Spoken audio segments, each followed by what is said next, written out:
What if I told you that you might already be sitting on tens of thousands of dollars worth of revenue? The problem with not having a proper follow-up system is that you might be leaving a lot of money on the table without you even realizing it. Simply because you have people on the verge of buying from you, but they just need that extra nudge to get them over the edge and actually make the purchase. So in this video, I want to go through what a proper follow-up system could look like from the moment you get a lead up until 6 months afterwards. And by the end of this video, you'll hopefully get a better understanding of where you might be leaking sales and potentially how you can fix it. So without further ado, let's get right into it. So before we dive in, I just want to clarify what I mean with a lead. So when I say a lead, I basically mean a person that you can contact either via calling them or emailing them or messaging them. Basically, you have their contact information. So step one in having a profitable follow-up system is speed to lead. So in other words,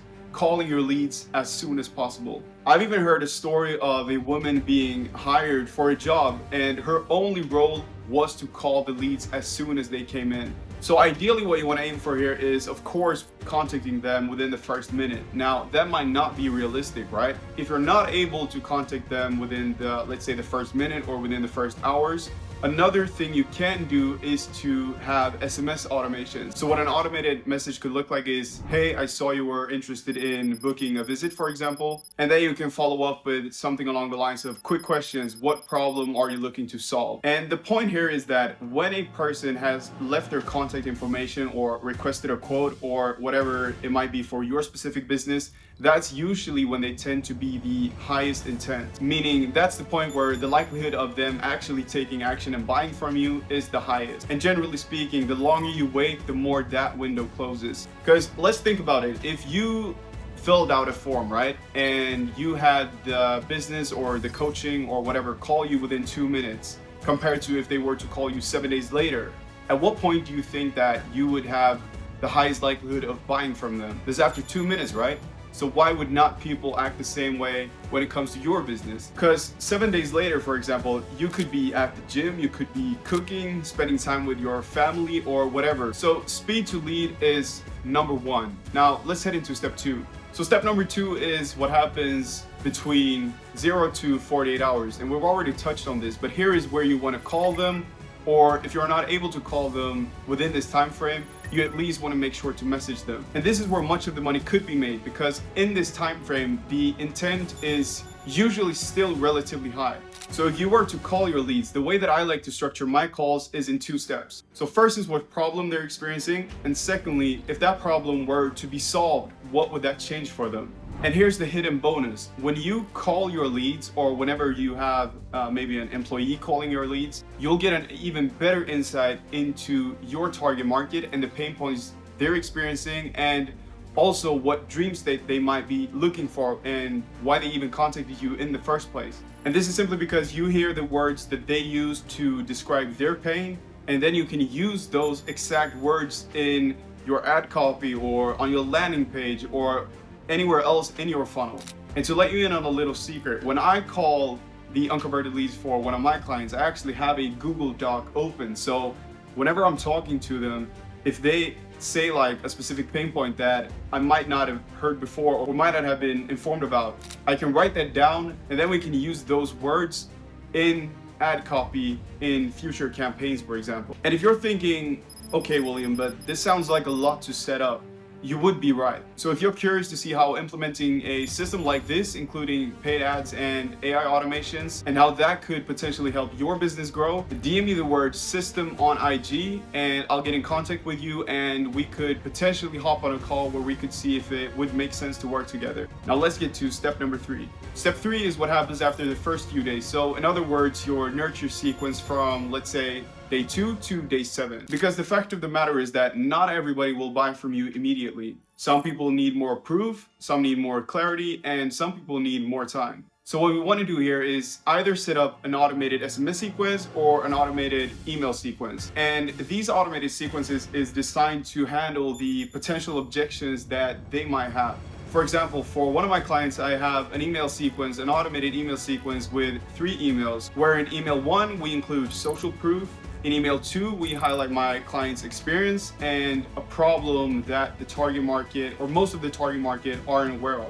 And in email 3, we talk about the potential risks of not taking action right now and tease a bit about what could happen if they decide to actually book a consultation with him and take that next step. And the goal here is not to spam them with messages or emails, but rather to make them feel like the next step that we want them to take feels very logical. Because remember, we're trying to make our prospect take that next step that we believe could help them. So if you look at it from that perspective, we're actually trying to serve them and then use these automated sequences and tactics to make them take a step that we believe will be helpful for them.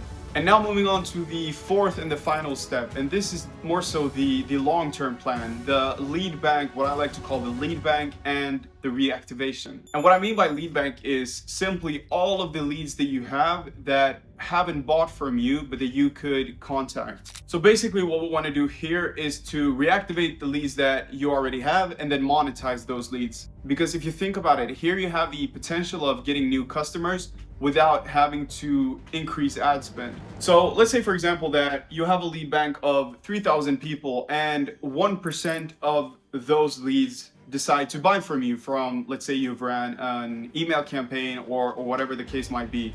1% of those converting is 30 new customers for you. And so let's say, for example, for one of the clients that I'm working with, let's say that he has an average order value of $500. So 30 times $500 is $15,000. So that is money that you might have in your business right now, but you're just not taking advantage of the leads that you already have. So basically, this is money that you already have access to. You just need the right tools to then actually reactivating these leads and get them to become customers for you. But this comes with a caveat. If you only have a few hundred leads, I would not recommend you doing this yet, and instead focusing on building your lead bank, so to speak, through your acquisition channel or your acquisition channels, which could be paid ads, organic content, referrals, word of mouth, or whatever the case might be. And then when you've grown your lead list or your lead bank, that is when I'd recommend that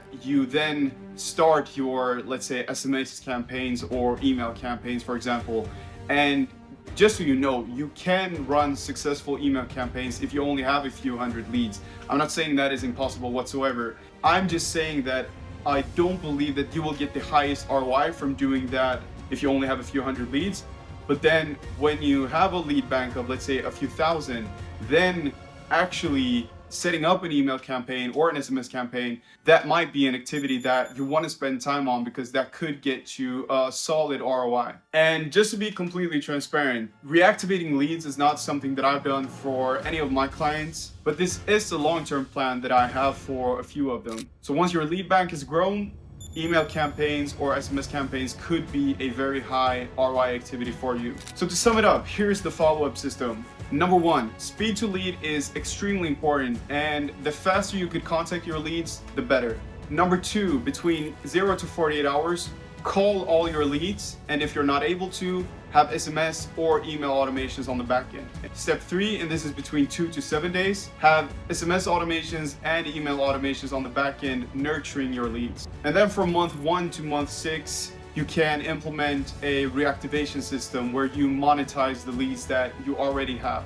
So that sums up today's video, and if you have any questions, feel free to drop a comment or DM me on IG and I'll get in contact with you. And if you're curious to see if a system like this, including paid ads and AI automations, could help in scaling your business, click the link in the description and book a free 30-minute strategy call with me where we'll go through your current situation, where you want to get to, and basically see if it makes sense to work together. With that being said, I appreciate you for watching, and I'll see you in the next video.